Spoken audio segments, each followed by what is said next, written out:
How's it going, everybody? Blake here, and I'm about to get into this review for Terrifier. But before I do, please do like, share, and subscribe. I would greatly appreciate it. And make sure you hit that notification bell so you know when I release more videos. I have a lot of videos coming out over the next couple of weeks. You're not going to want to miss a single one of them. And I will say right off the bat, this movie is not for everybody. There are people that will watch this movie and check out like not even 5 minutes into it. It is one thing to be a horror movie fan.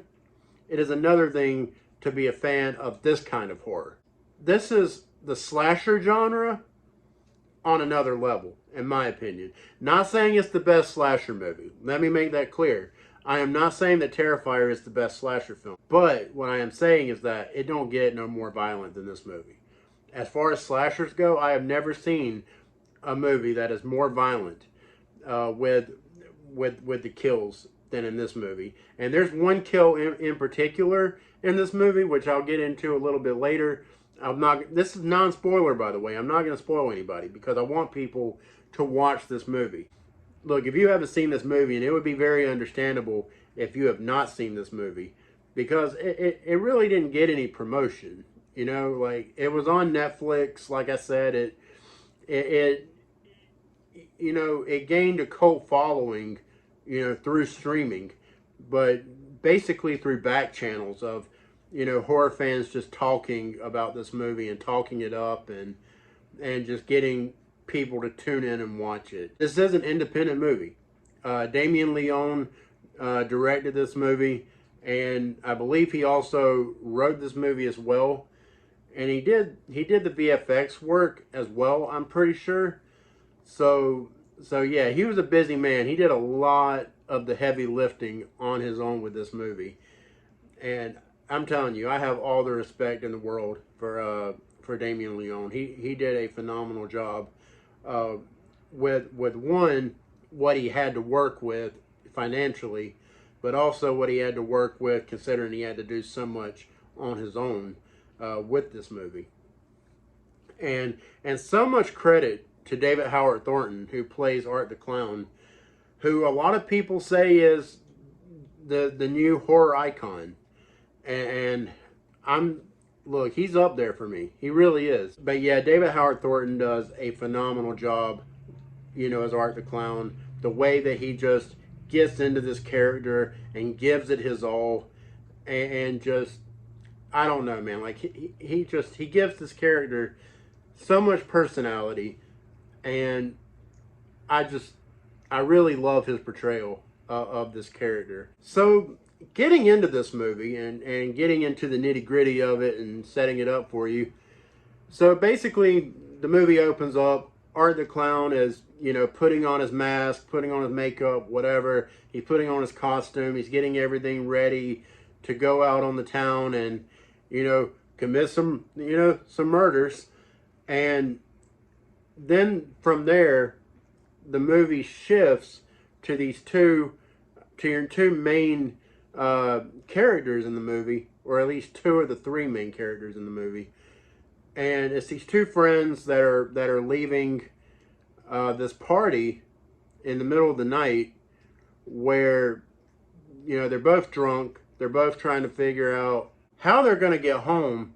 And that's when one of the characters ends up calling her sister to get her to come pick her and her friend up. And then after that, they meet Art the Clown. Or not really. They kind of see him from afar. Art the Clown is just looking at him. He sees these two attractive, you know, women. And, you know, he's just giving them the crazy eyes and smiling at them and, you know, doing a little wave, being all creepy. And obviously the girls are freaked out. Well, one of them is. The other one just thinks it's kind of funny. But anyways, while they're waiting, they decide, well, they're going to go get some pizza.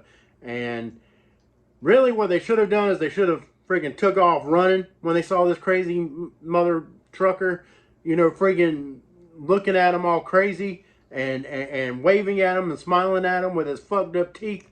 And, you know, anyways, this guy was clearly up to no good, all right? He was clearly up to no good. But did they take off? Did they go running away? No.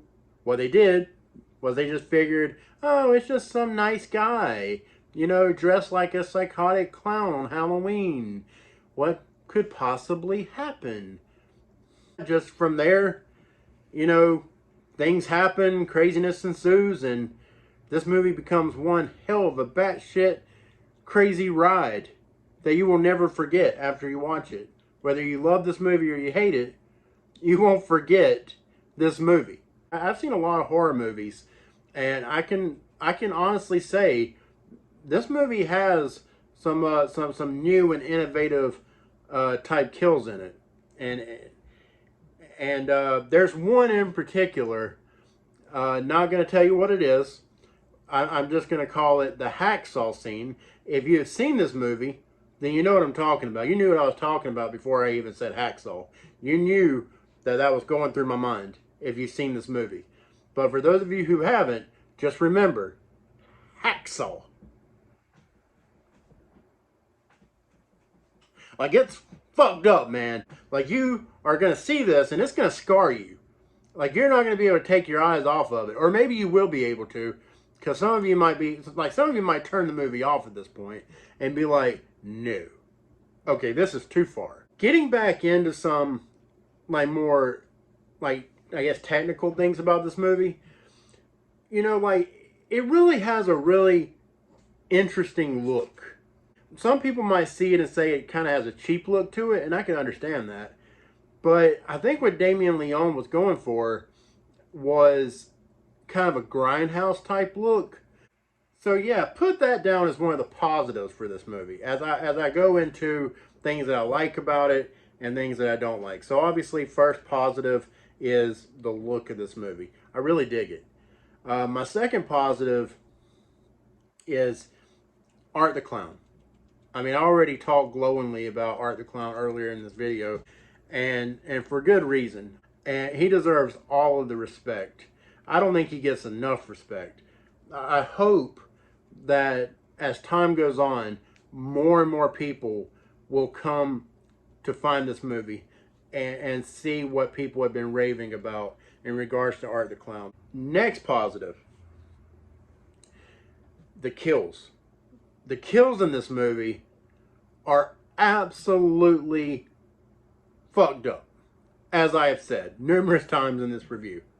The kills are on another level with this movie. And I'm telling you, you're just not ready for it. You can also transition that into my next positive.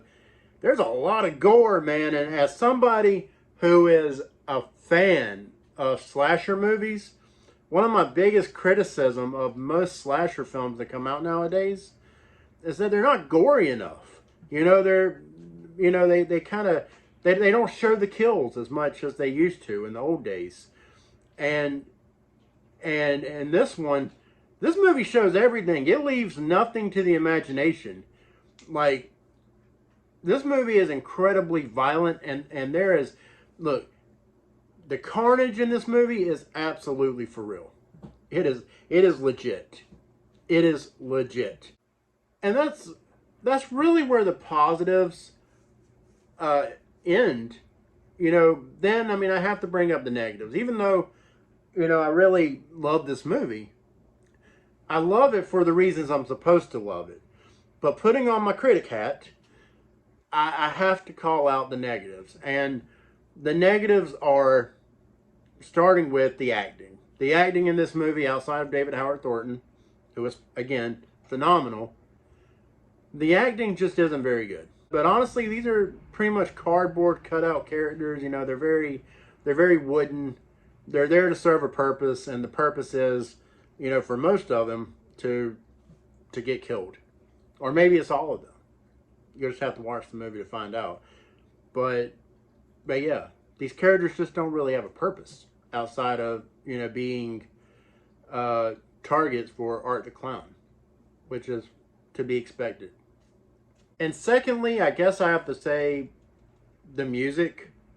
You know, most horror movies have, you know, an iconic score. Like there is a score, there is a theme that you can immediately tie to the movie. Like A Nightmare on Elm Street has its theme. Friday the 13th has its theme. Halloween has its theme. This movie, unlike all the others, it doesn't have a theme, really. I mean, it kind of does, but it's just nothing special, I guess, you know? My third negative is, and this is my final negative, there's no plot. And again, look, you wouldn't expect these things, all right? Just like you wouldn't expect the acting to be great, you also wouldn't expect there to be much of a plot. It's very, very basic. But yeah, those are my thoughts on this movie. The movie's fun as hell, man. It really is. It's fun as hell. So yeah, I love this movie. I can't recommend it enough to horror fans, but know what kind of horror fan you are. And also, like, I just want to show you guys, like, look at this awesome steelbook. Like, it's just, I love it. I had to buy it. Even though I can watch this movie for free via streaming, like, I just wanted to support this movie. Anyways, guys, thank you so much for watching. It means a lot. Do like, share, and subscribe, and comment below with your thoughts on this movie. It would mean a lot. I would love to read what you have to say about it, and you know, have a discussion. You know, what did you like about it? What didn't you like about it? Are you looking forward to Terrifier 2? Do you think that one's going to be better?